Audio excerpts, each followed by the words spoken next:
投产。所以特斯拉创造了一个名词啊，就反复被人提到，也被人拿去学习、去解构特斯拉速度。这个速度不仅是你们建厂的速度、交车的速度，还有你们说增长的速度、推新的速度。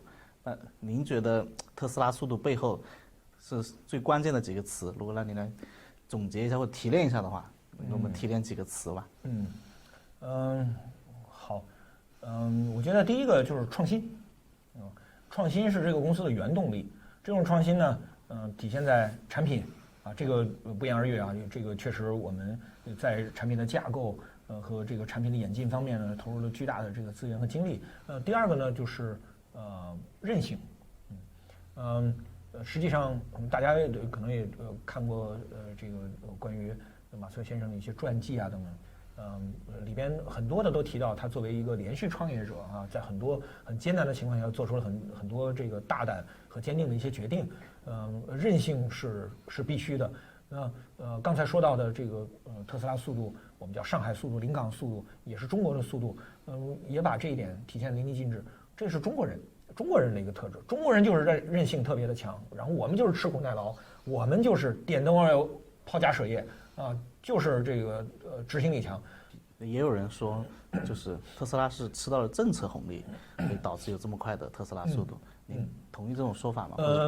我们作为从任何一个层面来说，都不可能比中国本土企业吃到的政策红利更多啊！我想这个说明一下。那就是我们今天只是争取了一个跟大家同场竞技的机会啊。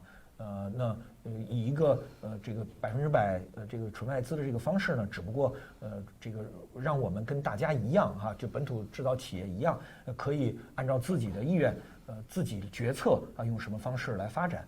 但是中国本土制造企业呢，他们生而具备此条件，是吧？实际上我们在华设厂之前，对于电动车的一些推进和激励的政策早已经存在啊，包括补贴啦、牌照啦，是吧？包括这个新能源车的这个制造的这个许可了，早先于特斯拉在上海落子之前就已经存在。所以我不觉得这个东西是这些政策是给我们量身定做的。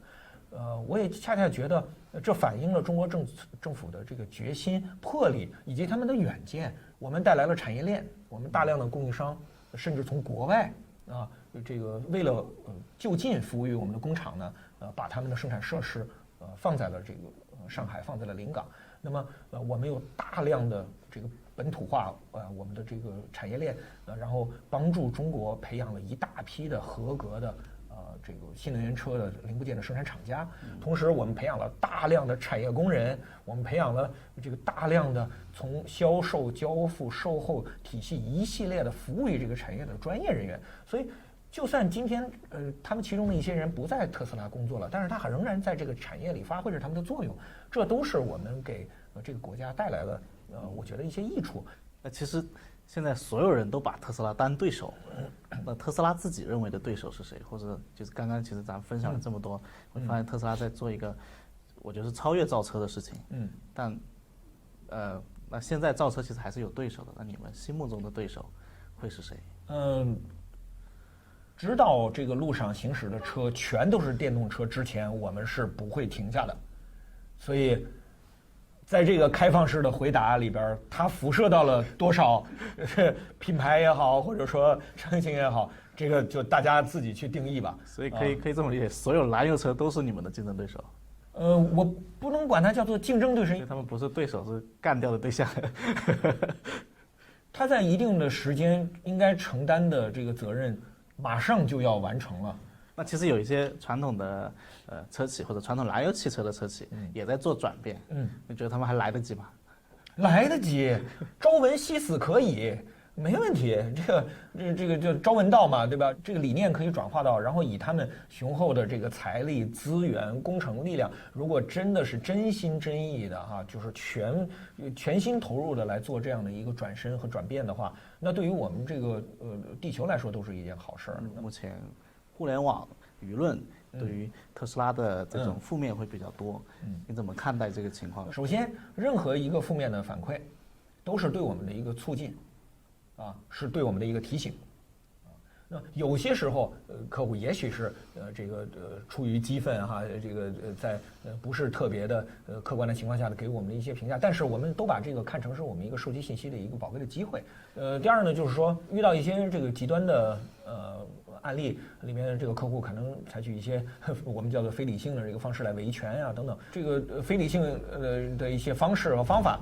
那这个表达的都是一种情绪，我们还是抽丝剥茧，看看到底什么是事实。我们针对事实来提供解决方案啊。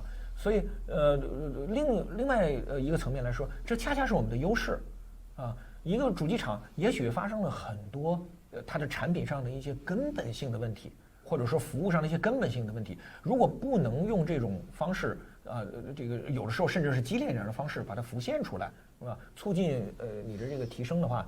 很可能它变成一个定时炸弹。刚刚您也提到，很多人就是出现问题或者维权的状态，它是一种非理性的状态。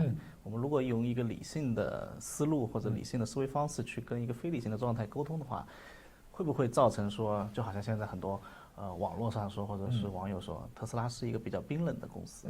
根本就不跟你沟通，那叫冰冷，对吧？置你于不顾，然后置若罔闻，这个叫冰冷。我们最终还是要以解决问题为主要目的，只要把问题解决了，我怎么可能还会冰冷呢？对吧？那其实随着特斯拉的价格门槛的降低啊，就反复有人问我一个问题，就是我把这个问题也抛给你，就特斯拉它会不会再降？特斯拉还是一个豪华品牌吗？什么是豪华？今天对豪华的定义跟当年一样吗？尤其是随着这个科技的发展，科技才应该是真正的豪华的语言。定义豪华的语言。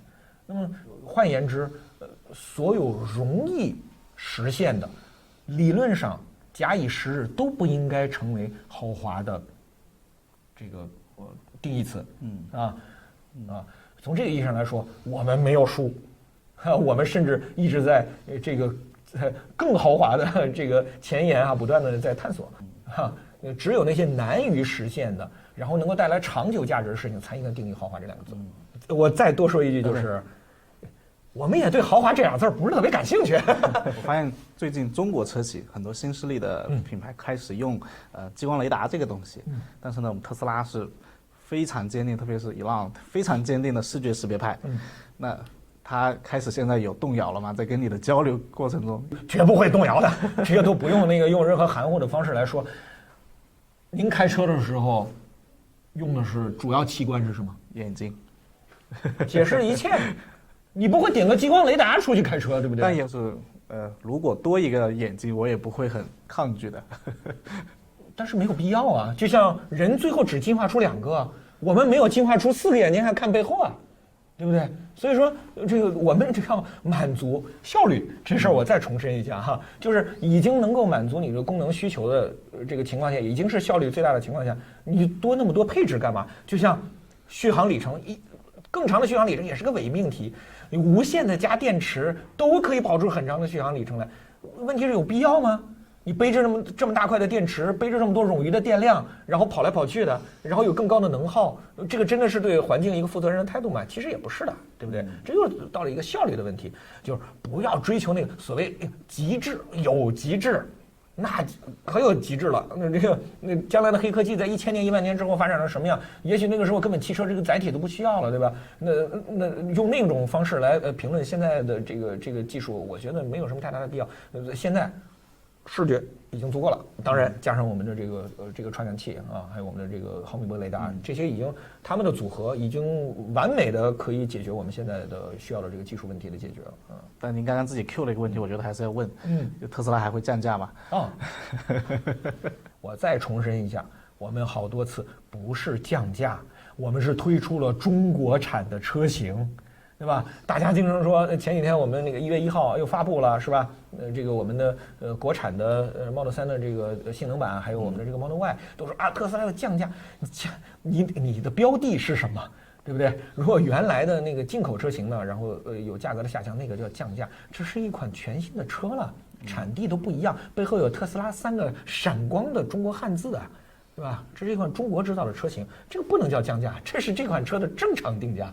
所以就是特斯拉还是会价格越来越低，可以这么理解吗？只要我们能够获得供应链上的这个优化以及这个效率上的提升带来的这个成本减少，我们都会转移给消费者，这个原则没变过。好，我又要八卦了。最后一个问题，就是特斯拉的饭坛真的不能有韭菜吗？这个是完全那个胡叉蛋，这个怎么可能呢？这个我们在很多的场合啊，这个事儿多说两句。我在很多的场合是告诉大家，那个时候呢，大家很多人反馈啊，说这个客户总管自己叫韭菜啊的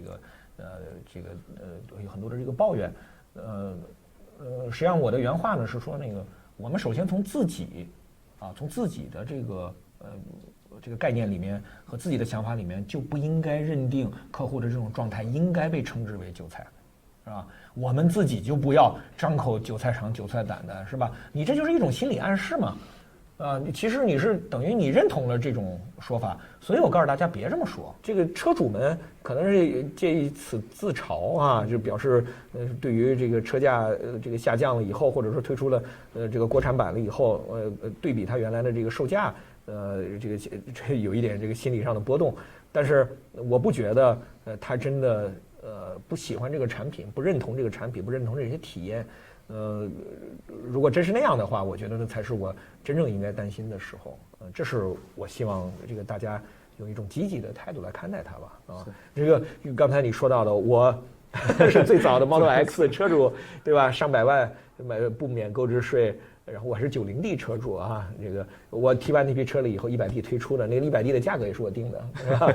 也就是说，我实际上是知道这个我们会有新产品，然后新的价格会推出的，我毅然，因为当时我就喜欢它，啊，这个它当时满足了我一切对一台 Model X 的这台车的一个需要，所以对今天留给我的大家经常拿这个例子，我的例子来这个去说哈，说他好像这个不介意，其实更多的是那一刻他满足了你的需求。早买早享受，没有是最合适的时候。